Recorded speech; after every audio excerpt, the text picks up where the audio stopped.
sino por todos aquellos familiares que hoy tienen presos inocentes y encarcelados, que ni con todo el dinero ni con todas las disculpas públicas que pudieran hacer a nivel nacional, o sea, con nada del mundo podrían reparar el daño que le hicieron a cada una de esas personas que, como mi madre estuvo inocentemente encarcelada y que hay muchos compañeros encarcelados. Vuelvo a repetir, nunca podrían reparar ese daño.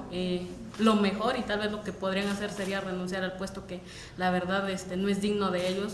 Aprovechan todos esos puestos y los altos mandos que tienen, todo el poder que acumulan año tras año y sexenio tras sexenio para hacer lo que hoy en Puebla estamos viviendo.